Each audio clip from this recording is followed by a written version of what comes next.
Good evening, Strategic Alpha community members. Hope you all are able to hear me and able to see the screen. Let us move forward with this week's weekly community connect. This is 26th September 2025, and we are up for yet another weekly community connect. The main topic for today's discussion is there has been a sell-off and what to do in this current market phase. So we'll be discussing about that. So let us move forward. So before going forward, let me just give you a disclaimer that Strategic Alpha and or Suyog Dhavan are not SEBI registered investment advisors. The content provided is purely from an educational purpose and should not be constructed as financial or investment advice. So viewers are encouraged to conduct their own research and consult with a SEBI registered professional before taking any investment decisions. So let us move forward. So first, the weekly roundup. This is 26th September 2025. So let us look at frontline indices first. So India VIX was up 14.6% at 11.43. Nifty 50 was up 1%. Nifty Midcap 100 was up 4.6%. BSE Small Cap 215 index was up was down 4.54%.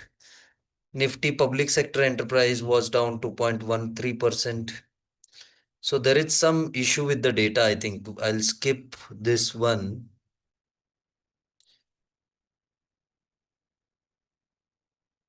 I'll just skip this one and go forward with the news developments. So Trump slaps 100% tariff on branded pharma drug imports, and that has been the reason, one of the reason why markets also Nifty Pharma Index was falling today. PM Modi flags 6 lakh crore shipping bill outflow that equals defense spend, calls for Atmanirbhar push. And third development is India may raise foreign investment limit in PSU banks. So Strategic Alpha is FTVT framework. So I've discussed about copper miners. The video is available on YouTube. You can go through that. So it is qualifying from Strategic Alpha's FTVT framework, the sectors which are in high trend, high relative strength with low valuations. So let us move forward. So today was one of the day where the heavy sell-off has happened on 26th September 2025. The drawdown, more than 3% fall stocks, was close to 523 stocks out of total, where the fall was more than 3%. So after a long time, after maybe 3-4 months, we are seeing such kind of a drawdown. Earlier to that, it is not that bad as earlier, because earlier whenever the sell-off used to happen, the sell-off used to happen in around 1000 to 1400 stocks. So from that angle, today's fall is not that bad. But still 523 stocks fell more than 3% today. So that was the extent to which the today's fear was there and the sell-off was there. So again, just last week also, we discussed that Nifty is expected to be bullish for the next 2 to 3 weeks. But that didn't happen. So what happened is this week we have seen a big sell-off. The whole week we have seen a sell-off. And now exactly it is again trading at a 30-week moving average, which is a important support. And we are in this consolidation phase. Market is not bearish or bullish. It is in consolidation phase, because sometimes markets goes up, again it gets beaten down, again it goes up. So we are in this time correction phase.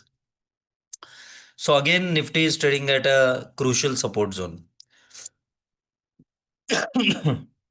Now, but the thing is, if we break this crucial support zone, which it has been defending from some time, the bearish phase might continue. So we must look at that from that point of view, because we exactly came back to the place where we were 3 weeks before, 4 weeks before. And this is a formation called as three candle positive formation, is usually a bullish reversal sign. So as long as we are above this zone, this candle low, the pattern is still intact. So we have to see whether if next week we may see a bounce, because this is a bullish pattern. Three candles, three green candles, and these are three weekly candles. This is a bullish sign. So as long as this low is not taken out, there might be a chances that next week once again we might see a bounce. But if that bounce doesn't comes, then the fall can means it can accelerate towards the previous low which we made around 22,000. So that is where the markets are at this point of time. Now what has happened is, earlier as I said that Nifty 50 equal weight index had started outperforming Nifty 50 from a long time, for the past since July. But what has happened in past 4 5 days is, on a continuous basis, the broader markets have seen a sell-off, and the ratio of Nifty 50 equal weight, it has came down in past 3 4 days, which means there has been broad-based selling.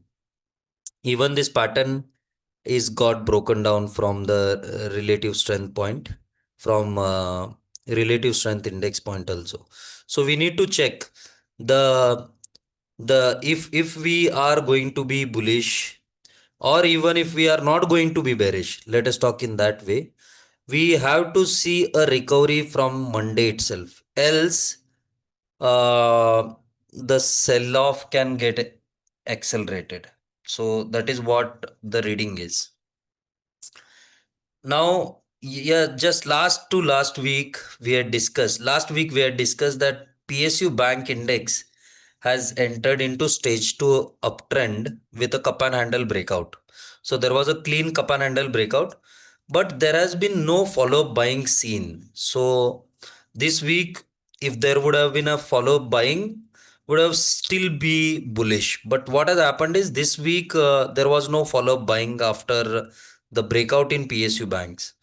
So as of now, the thing is that the bullishness which was there, we have to be cautious at this stage, and we need to see, if because the whole market was heavily weak, and until recently, just yesterday, until just 2 days back, PSU banks were still strong. But in past 2 days, we have seen a heavy selling in PSU bank also. So what we need to see is, if we can get recover. If we don't recover from the place where it is exactly placed, what means is, we need to have a recovery start from Monday itself, from the week start itself. Else, this pattern gets failed. If we close below this, exactly it has closed above that, it is at a borderline, and we need to cross check that for the further strength in PSU banks. So if the further strength in PSU bank doesn't come, then it will negate this pattern, and we'll see that we might say that this was a false breakdown. So from the next week itself, we should see a recovery.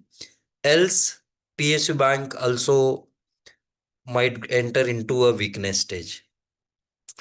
One more chart which I had said that the key level to watch out for mid and small cap, and I have been saying from last year September that mid and small cap is in the time correction phase, and the best place to be was precious metal. That is what I used to say, and precious metals has done very well, and middle small cap has been struggling. But last to last week, I had said that if we cross this 20,772 level, then we might see a bullish stance in PSU, in mid and small cap.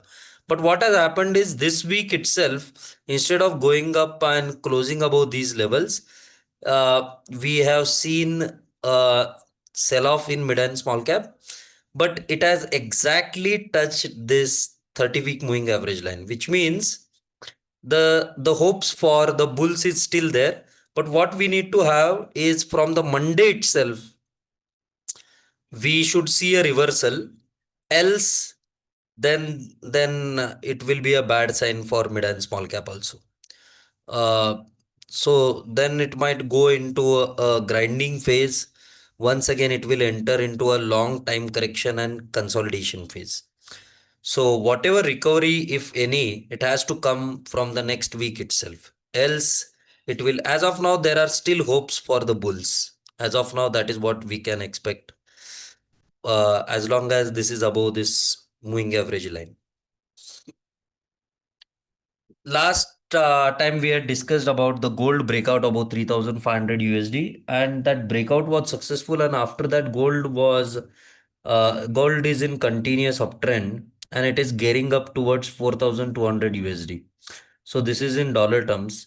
So half of the gold journey after the breakout, maybe 40% of the journey has completed. 60% more journey upward towards 4,200 USD, it is still pending. So, but at this point of time, gold has no margin of safety compared to what it was there earlier. Even just after the breakout I had shared, there might be an opportunity, but now the risk reward is not favorable. Now let us look at one more thing. Is now recently what has happened is a lot of people have started focusing on precious metals, but most of the people chase the asset only when it is extremely late. And I think chasing precious metals today for investment is not a good idea, because this is equity divided by precious metals asset allocation decider.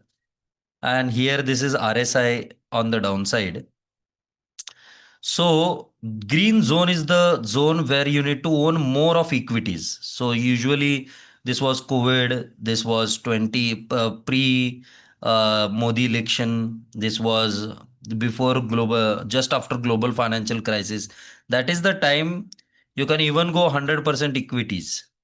But when the ratio is on the upwards, last year, September 2024, the ratio was in the gray zone. That is when you need to own more of precious metals. So at this point of time, you should, if someone is thinking of, now let me put money in precious metals, it has given great returns in past 12, 13 years. But one must understand that lot of returns has just came in past 2, 3 years, where the gold itself is up 75%. So in 2, 3 years itself, this outperformance has happened. But prior to that, so someone who is thinking that gold is evergreen, no asset class is evergreen. And if someone is thinking to allocate big into gold and silver today, might be at a disadvantage, because the cycle is not in your favor today. Now this equity cycle might come into favor, and when it will come into favor, when it will touch this green zone, yet not, we are not yet came into that zone. We might soon be there in 3 to 4 months. That is the time where you can own more of equities and less of precious metals. That is will be the perfect time to move out of precious metals and start allocating to equities. But as of now, uh, if someone is thinking of allocating big in precious metals, one might get the fingers burnt. So be aware. If you're doing SIP, that is okay. If you're doing SIP from past 2, 3 years, that is absolutely fine. You can keep on continuing the SIP. But if someone is thinking to put big money in precious metals, no, this is not the time to think about that. Soon the time might come for equities, and wait for that. I discussed about Hang Seng Index versus Nifty 500 in March also, and last year September I said Chinese equities will do better than Indian equities, and they have been continuously doing good. Even in this market where Indian markets are struggling, we had invested, the community members were also invested in Edelweiss Greater China Fund. That is up close to 40% in just 6 7 months compared to Indian markets, which has not done anything. So I've been talking about it, and it will continue the outperformance. Uh, it should continue its outperformance, and as of now, the ratio is still in uptrend. So Hang Seng Index will continue to do well compared to Indian markets. Few weeks back, we had discussed about copper miners as a theme, and copper miners is at a multi-year breakout. So this is where precious metals was there past few some 18 months back. It is at exactly at that place where precious metals. So if somebody wants to look at one asset class which is juicy from a downside protection, heads I win big, tails I don't lose much kind of a situation, is copper miners in US. It has just given the multi-year breakout, and the valuations, it is one of the cheapest sector in the world, one of the cheapest. When we talked about gold miners, it was the cheapest sector in the entire world some 18 to 24 months back, but copper miners is one of the cheapest sector in the world. So one can look at that. So it is much better placed compared to precious metals and miners. Copper miners ETF versus Nifty 500 in US dollars.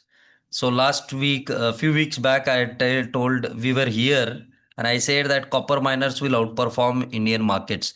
In fact, in past 2 3 weeks, copper miners has went up 7%, where Indian markets are down 4%.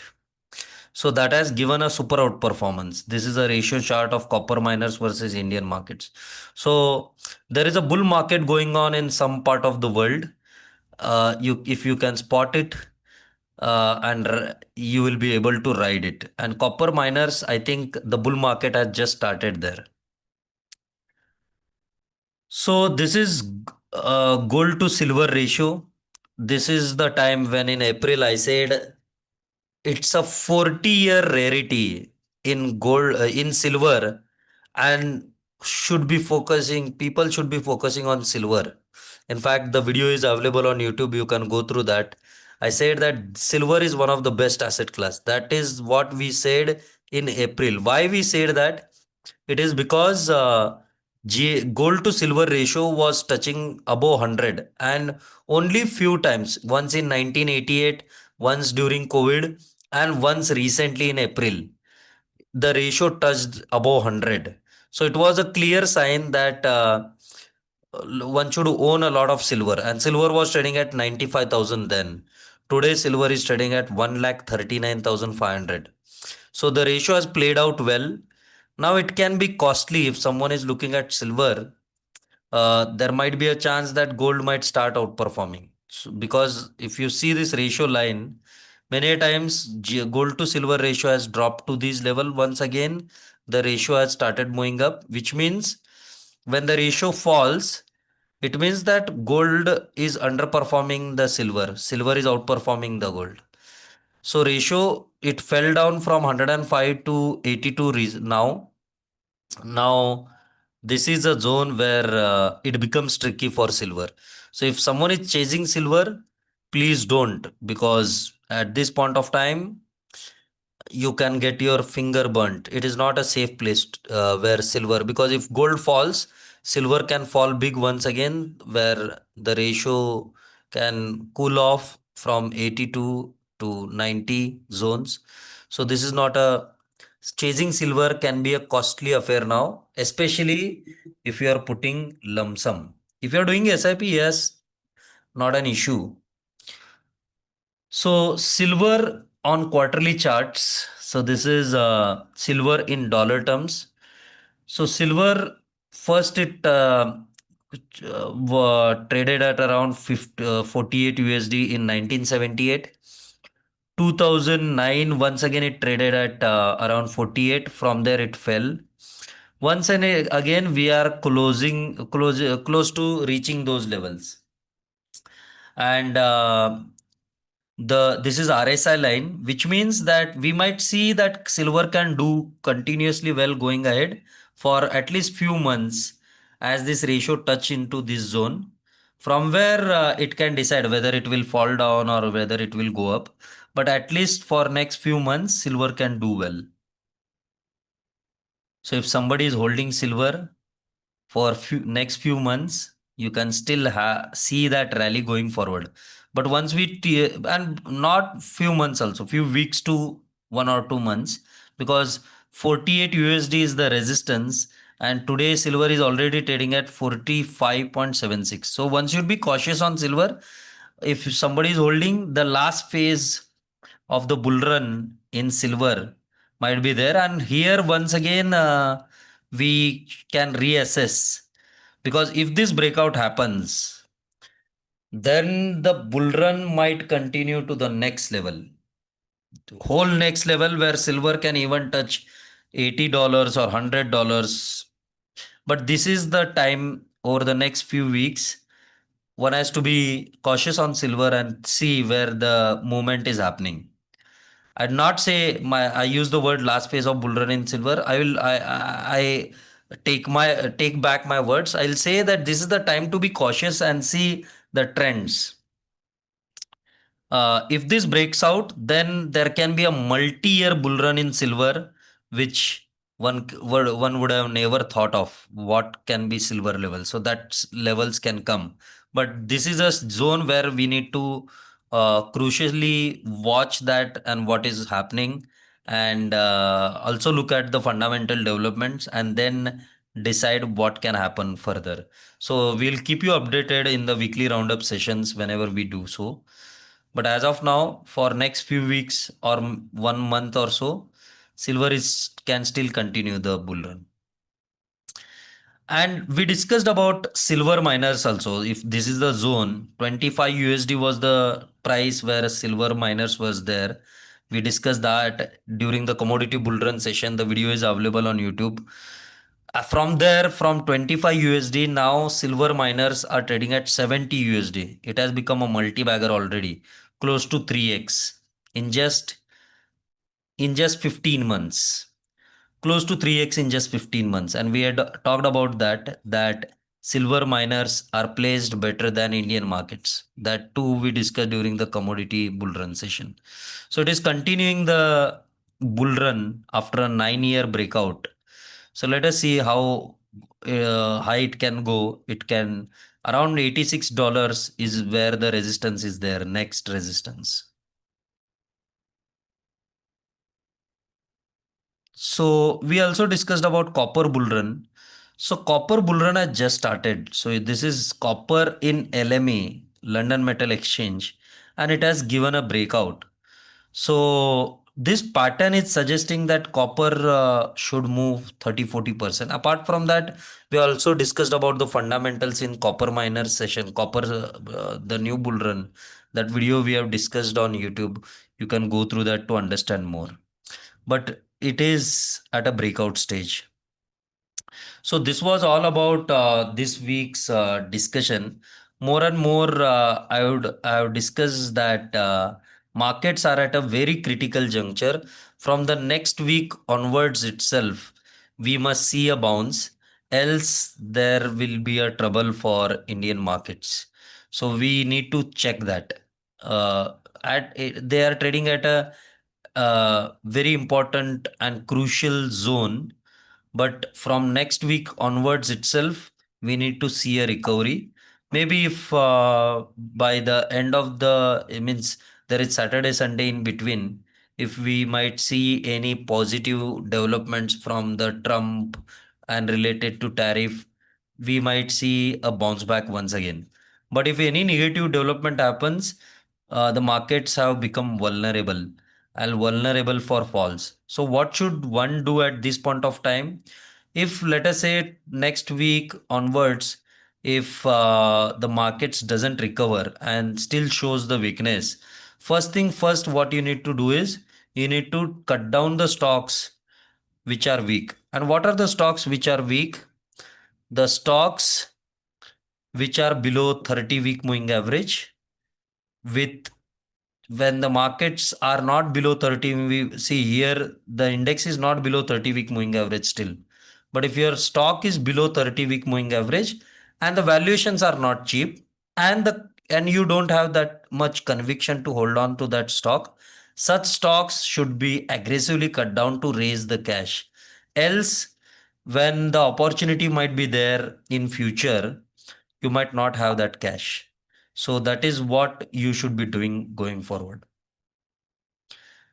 So valuations are already expensive. Someone is asking about valuations. I've been talking about it since last year. Equity as a asset class itself is unfavorable, at least for India, and valuations are very expensive. Compared to that, Chinese markets were good, silver was good, copper miners are good today. Silver gold miners were good 18 months back. So that is how one should look at. And uh, over and above, what I think is investors should not blindly just believe on any markets. I believe that uh, there is a bull market going on in some part of the world, and if you can spot it, you'll be able to ride it. And thank you for attending this session. Don't forget to follow us on our social media handles for the dose of knowledge, wisdom, and ideas. I'll be taking a techno value investing workshop where I'll be explaining our FTVT approach of investing, which is blending of fundamentals, technicals, value, and trigger. Because fundamentals tells you what to buy, what not to buy. Technicals will tell you when to buy, when to reduce, when to exit, and all those things. Valuation will tell you how much to buy, and triggers will help you prioritize between the bets. So I'll be taking that workshop soon. Do register for that workshop. If you have not followed me on Twitter handle, you can just follow me at the rate Suyog_Dhavan. So that is all about today's session. So in conclusion, once again, I'm just repeating, from the next week onwards itself, we must have a compulsory recovery, else markets, Indian markets are in will turn into a bad shape. So that is what the conclusion is. And all in all, in this week, cut down aggressively the stocks which are below 30-week moving average, where you don't have conviction and the valuations are expensive, and if they are illiquid, you should be aggressively cutting those down. So the cut down the stocks which are weak and raise some cash. So if you have any questions, please raise your hand. I'll be taking those questions.